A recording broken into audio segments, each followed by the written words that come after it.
Wolverine is more than just a character. He is the character, the single biggest piece of casting left in the Marvel Cinematic Universe. This will get the most attention.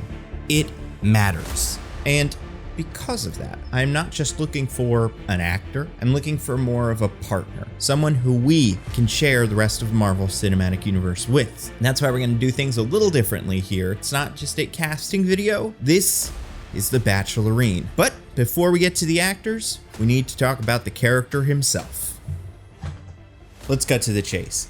Everybody knows who Wolverine is. He is one of the most popular comic characters of all time, which is even more impressive when you consider the fact that most of these guys like Spider-Man or Hulk have a 10-year head start on Wolverine. And don't even get me started on Superman or Batman or any of those guys. But Wolverine took the comics by storm. Myself, growing up in the 90s, Wolverine was everywhere. Games, shows. He was a star. The history of Wolverine, his biography, is long and complicated. It has been rewritten more than a few times, and I don't want to make a half-hour-long video in the middle here that retreads information from similar videos, but I've linked a video by Mary Marvelite that tells the story pretty well. Here are the highlights. Wolverine is the Eternal Warrior. Born somewhere in the 1800s, Wolverine, or as he was known then, James, was a sickly Canadian boy. His mutant powers developed around puberty, granting James an incredible healing factor, superhuman senses, and 3 retractable bone claws on each hand. He went after the run after an accidental murder and became the Wolverine. He fought in wars, fell in love, made friends, and made enemies. Wolverine worked as an agent of the US Special Forces on a Black Ops squad known as Team X, as well as the Canadian Special Forces Division Department K. As a result of his healing factor, healing his psyche, this is where Wolverine's memory loss began. He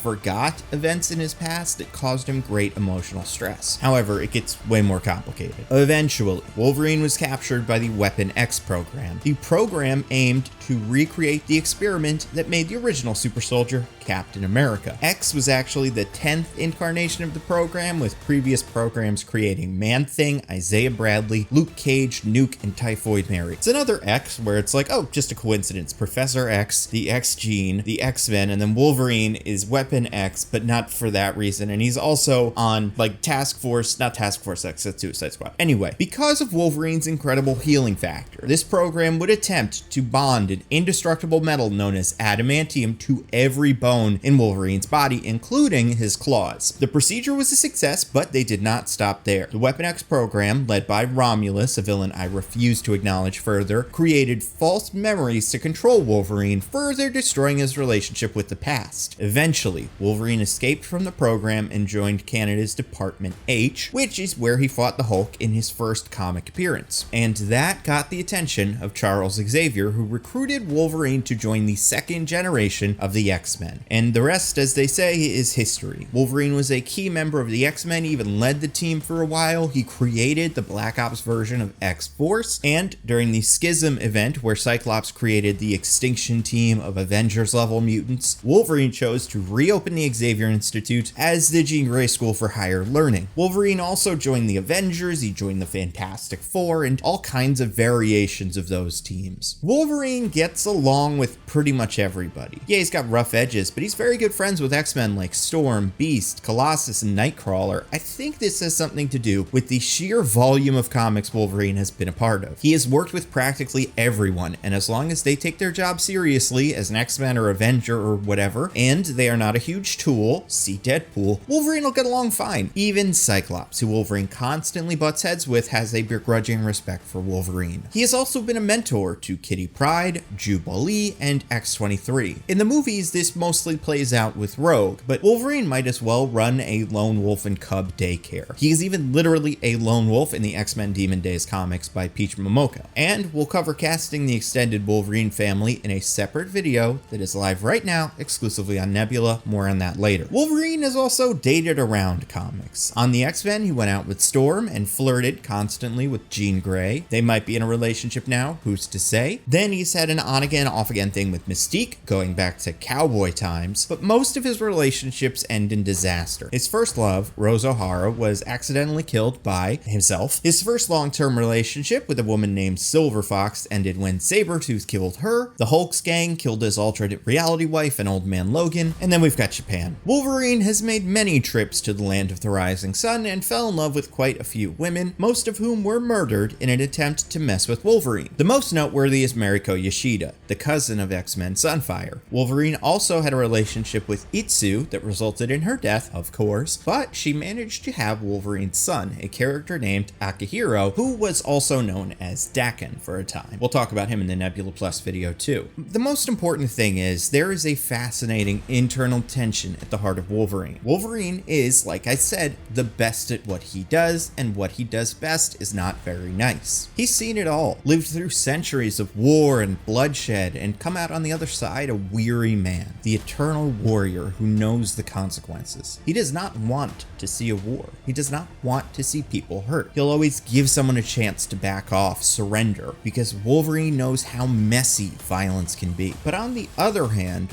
Wolverine is the best, and he cannot help appreciate a true challenge. Everyone loves watching someone do what they excel at. So when Wolverine is in a fight, he's home, comfortable. Wolverine will avoid violence, but when the violence finds him, it is his time to be amazing. Wolverine is a tragic figure. He has lived for centuries, followed by death, haunted by loss, and he was found by Charles Xavier and offered a home on the X-Men. It's the perfect place for Wolverine. He can be a warrior, a teacher, a father, and a friend. And yes, if you saw my previous video, because this is one character, I picked my 5 favorite actors, and I'm going to do a deep dive on all of them. Positives, negatives, and it is formatted very loosely like The Bachelor.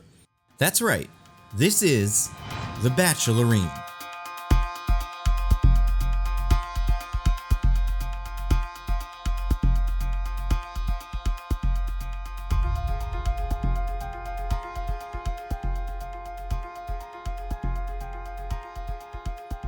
Hello everyone. You all look so hunky tonight. I can't believe we need to start with an elimination. This is the hardest decision I've had to make so far, but one of you is going to go home.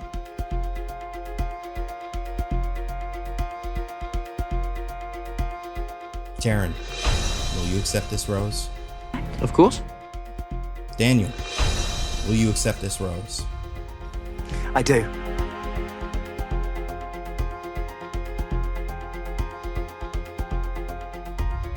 Jared, will you accept this rose?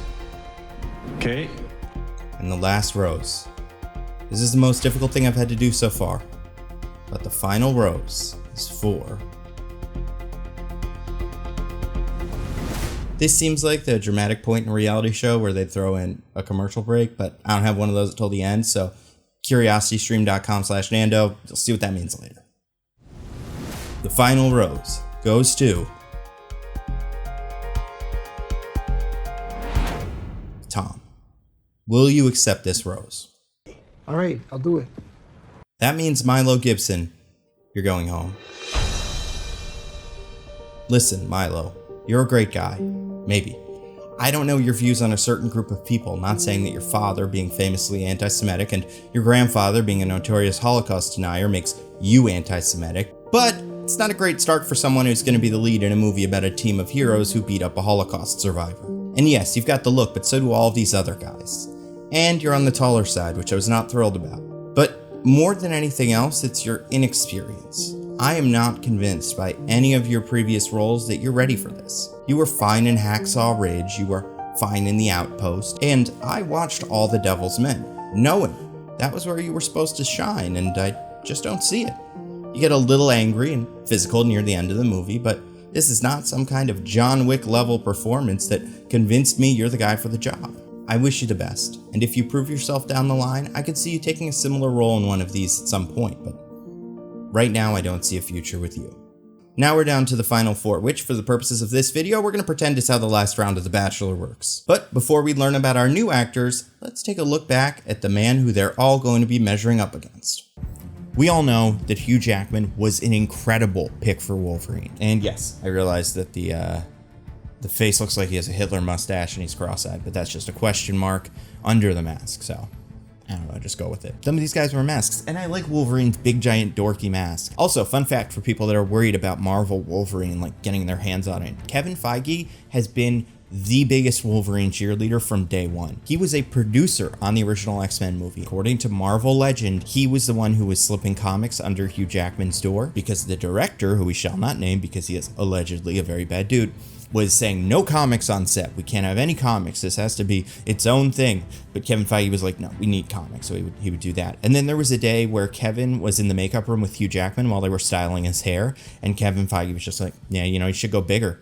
Make it bigger, make it taller. I want the guy behind the camera and the producers to want Wolverine's hair to be as big and dorky as comic booky as possible, because I think that's really cool. Hugh Jackman was an incredible pick for Logan, but I think it's worth breaking down why into some qualities that we can use to judge our other potential Wolverines. But first, let's talk about the one big flaw. Hugh Jackman is too tall. According to some website, Hugh is 6'3" tall. In the comics, Wolverine is 5'3" tall. So Hugh is a full foot taller than Wolverine is supposed to be. And does this bug me because I am a short? Absolutely. But more than that, it's a big part of his character. Wolverine is a little guy with a hot temper. He doesn't take kindly to being looked down by Cyclops. The physicality of their relationship is so important. Wolverine feels the need to overcompensate for his size with his attitude. Your classic Napoleon complex. So I think we deserve a Wolverine who can at least be on the shorter side. I would love a 5'3" Wolverine, but I'm willing to accept someone just like 5'10" or under. And we can use camera trickery to make them seem smaller. But Hugh Jackman got everything else right. Jackman was angry. The man can yell, go berserk, and plow through a squad of goons like they're tissue paper. He always gave it so much energy. And there was a real sadness in his rage. Wolverine did not smile as he lopped off head after head. He was truly angry that it came to this. He was hoping for peace, that this one time things could work out. But alas, not yet. Jackman was also sexy. And listen, straight guy here, but still, yeah, I have eyes. He was exactly the right kind of guy to swoop in and absolutely annihilate Jean and Scott's marriage. And he was able to convincingly romance Silver Fox and Mariko in the solo movies we all ignore. Our new Wolverine needs to be a stud. He doesn't need to be a male model, but when he walks into a bar, all of the insecure boyfriends get jealous. Jackman was also a solid guy. One of the things we cannot ignore here is the fact that Hugh Jackman played the character for nearly 2 decades without any scandals or public meltdowns. He never seemed tired of talking about Wolverine. Like all of the best mega famous people, he seemed to always understand how cool it was for you that you were meeting Wolverine. He did make-a-wishes, he would pose with fans. We need an actor who can stick around, who will not get tired of the role, and who will enjoy it. Jackman was also funny. Wolverine does not work if he is one note. He can't just be angry. He needs to be a bit sarcastic, able to make a joke at Cyclops' expense. And Jackman was able to use a cheesy look or a wry one-liner to lighten up a scene. Bits like, holy shit. Got any beer? This is a school. So that's a no? Hey, it's me. Prove it. You're a dick. Okay. but okay, so that's the past. Now let's take a look at our bachelorines by going on dates, I think. Is that how this show works? Taron and I had a real connection from the start. His role as Eggsy in Kingsman felt so fresh. The movie was a winner, but it would not have worked without someone like Taron. His comedic timing, his heart, and I mean, that body.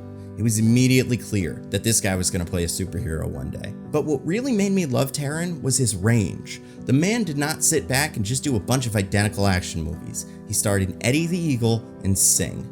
And yes, that was followed by Robin Hood, but you find me 3 more different movies, 3 more different roles that a young star has taken right after their first big hit. And then there was Rocket Man, my favorite musical biopic of all time. Each number staged beautifully with so much life and imagination. And at its center, Taron, not only the spitting image of Elton, but with the vocal range to match. The man did something I have never seen before in one of these, and in the same year Rami Malek won the Oscar for the most safe, by-the-numbers Freddie Mercury biopic. It is a tragedy that Taron did not get more love from the Academy, but then again, they're bad at this. But beyond the looks and the voice, we had an actor willing to take real risks, sing, dance, cry, love, laugh. It was a huge tour de force. The performance gave me a sense that Taron could do anything. Height. Taron stands 5'9". Honestly, not thrilled. He seemed shorter. but he's still on the shorter side compared to my Cyclops, my Angel, and a lot of other actors. Ferocity. Taron has a decent amount of edge. He has outbursts in Rocketman, and his role in the first Kingsman movie was essentially spy Men in Black, with Taron taking on the Will Smith role. That does not work if your Eggsy does not have those rough edges that come with a character like that. Build. This guy was born to play a superhero. He has had the superhero abs since 2014. Let's look at some fan art of Taron as Wolverine. Birthplace. Taron Egerton is from the UK, specifically a city called Birkenhead just outside of Liverpool. So it's not a complete disqualifier. Many of our MCU stars are currently hiding a British accent, some better than others. You got Tom Holland, Benedict Cumberbatch comes to mind. I'm sure there are others, right? Well, it's not impressive. But that brings up an interesting question. Can Taron do an accent? My gut reaction is to say yes, since he is a singer and most actors can manage that. But he is not known for accent work. Most of his characters are British, which is fine, but it would be nice if he had an American under his belt. Star power. I really like where Taron is here. He is a star. He has headlined $100 million movies, and he's sort of a household name. I imagine most of those household conversations would go like this. Hey, did you hear who they cast as Wolverine? No. Who? Taron Egerton. Who's that? The kid from Kingsman. Oh, you mean Rocketman. That's him. I like him. Me too. I don't think Taron is in a place where he is too identifiable in a specific role, enough so that he would be bigger than the part. This would absolutely be the role that defines his career. Experience. Taron has a reasonable amount of experience, a decade in the spotlight, lots of different projects with different studios. He's also managed to pull off some pretty impressive stunt work in Kingsman and Robin Hood, which is crucial for a good Wolverine. Longevity. He's young. Early 30s. Taron could easily be Wolverine for another 20 years and probably wouldn't look that different come 50. Nothing some CGI and makeup couldn't fix. Honestly, that age is the ideal age for a Wolverine in my mind. And the ideal age for any YouTuber or just any guy, you know? Composure. Seems solid. I've heard nothing but good things. No public freakouts, no canceled projects. Intangibles. Taron has charm. He is as close as I can imagine to a young Hugh Jackman, an action actor with a background in musical theater. Taron feels like the safest bet here, and that might be enough.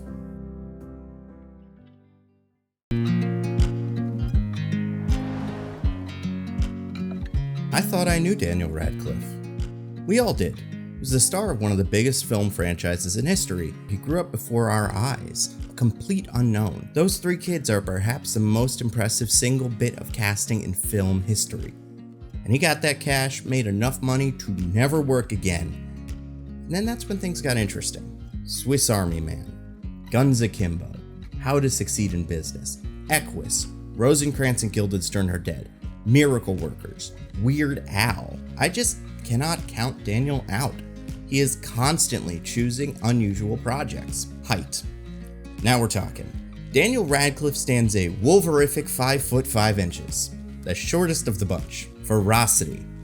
This is my biggest issue with Daniel. He seems like a very capable actor. He can be intense, he can be funny, but I don't see much in his filmography that would suggest he can be ferocious. I'm not just looking for angry, I need someone on another level, and I'm just not sure if Daniel Radcliffe can get there. Build. He's a little guy with... Whoa. Okay, Daniel. He's got the physique. Let's look at some fan art.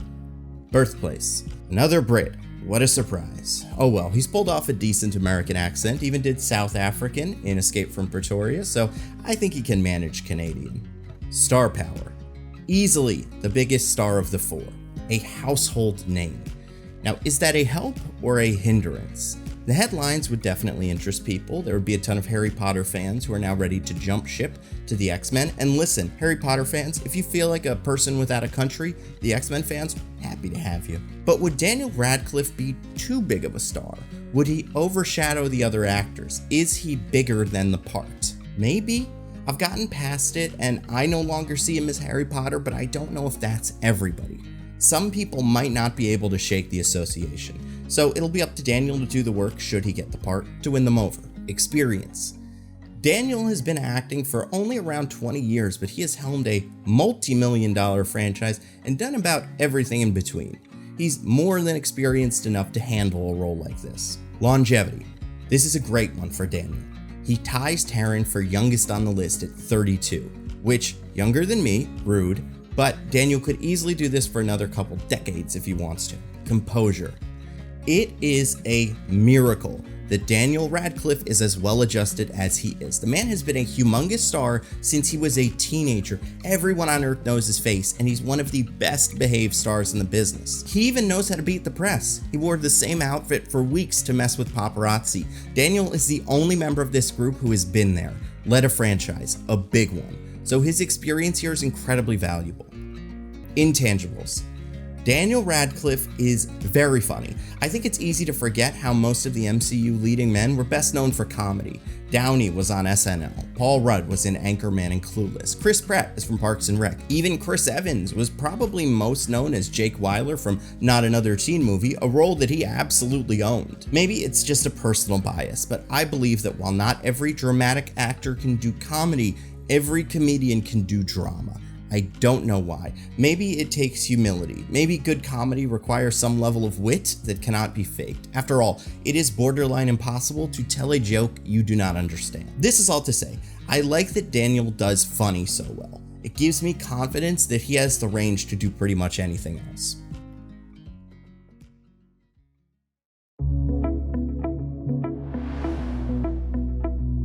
Jared Keeso might as well already play Wolverine. On Letterkenny, Jared plays Wayne, a hard-drinking, hard-fighting, hard-choring Canadian farmer. He's the best at what he does, and what he does is scrap better than anyone in rural Canada. Wayne is stoic, calm, and intense. You know that at the drop of a hat, Wayne will throw down. For the right reasons, of course. Or if he's really drunk. Jared also created Letterkenny. He's a triple threat.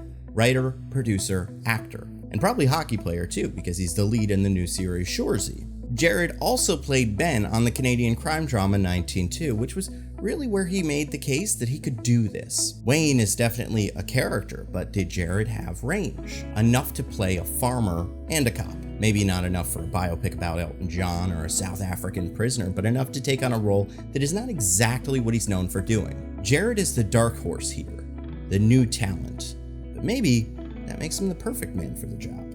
Height. Jared stands an upsetting 5 foot 10 inches, the tallest of the bunch.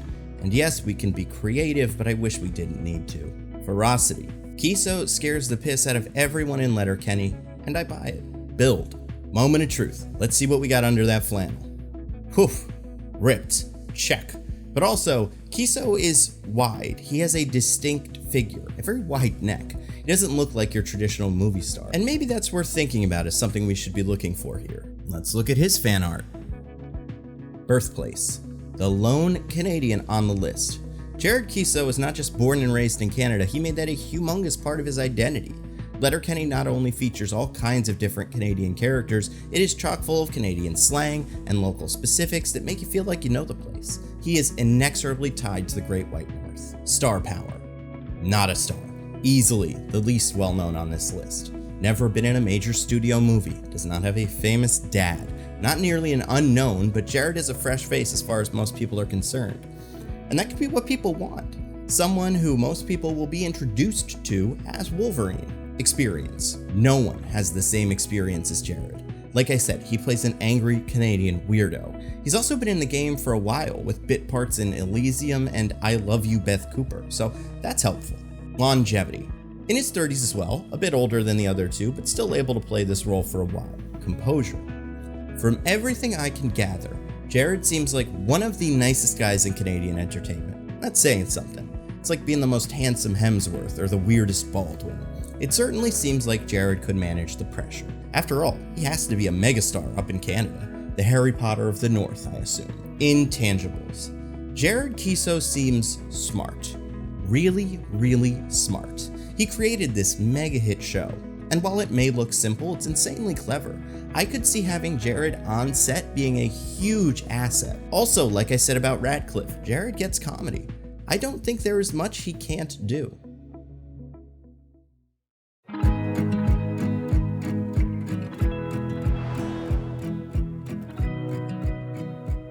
It can't be Tom Hardy, right? Now, he's Venom. Venom that Sony seems to have no interest in crossing over to the Marvel Cinematic Universe. A Venom with a characterization so wildly different from Wolverine that I guess people probably wouldn't care.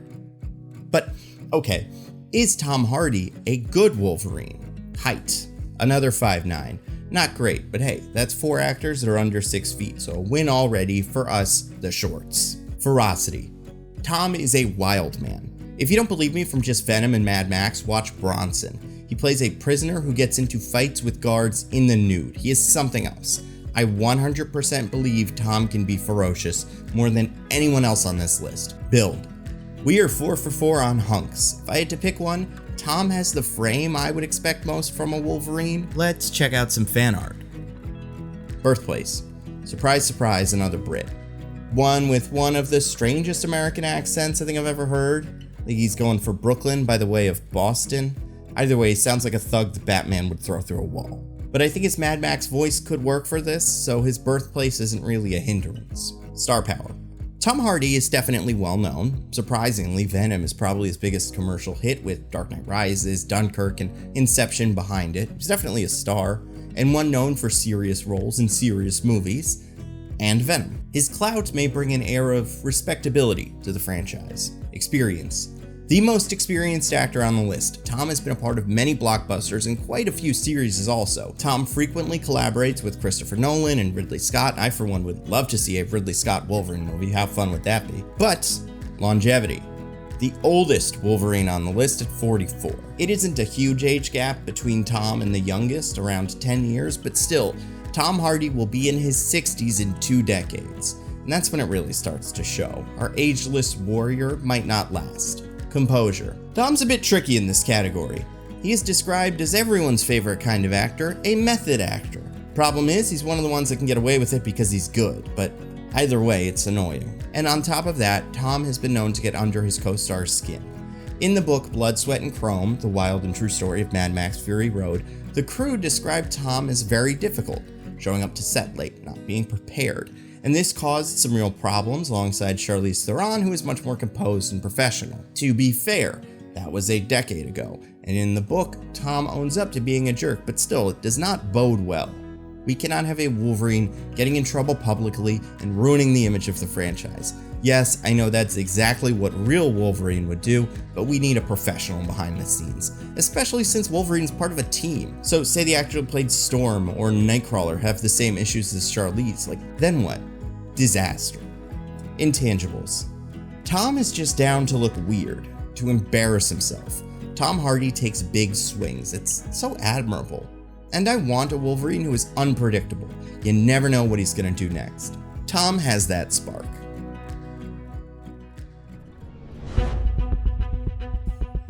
So any of you could be Wolverine and do a good job, but I guess the question comes up, why should you not be Wolverine? For Taron, you're a little too clean and polished, and you could also play all kinds of other roles as well, like you could be Cyclops, you could be Captain Britain, you could be Nova.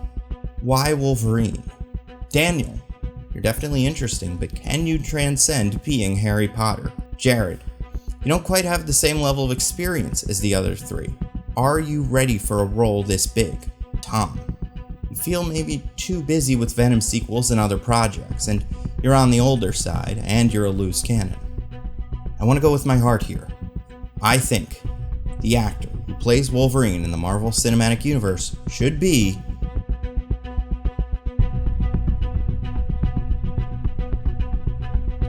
Jared Keeso. Jared, I feel like a once-in-a-lifetime opportunity here.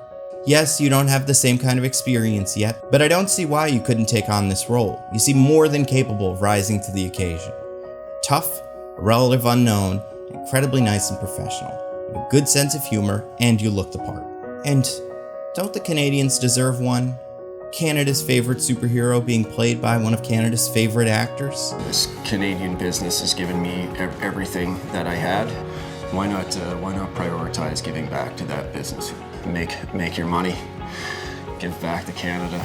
So that's my choice. And let me know what you think in the comments. And if you want more Wolverine casting, I actually made a video casting Wolverine's 3 most important children, which you can watch now on Nebula. And don't tell Jimmy Hudson I said Wolverine's 3 most important children and I didn't include it. If you don't have Nebula yet, what are you doing? There's so much great stuff. All my videos go up there, ad-free, sometimes early, and I have tons of bonus videos that you can find only on Nebula. In a video that you can only find there, I cast Laura, aka X-23, Akihiro, aka Daken, and Gabby, aka Honey Badger. I've also got a casting video where I cast the Mojoverse characters, and there will be more. And we have a bundle with this video sponsor, Curiosity Stream, that gets you access to Nebula for $15 a year, not a month, for the year.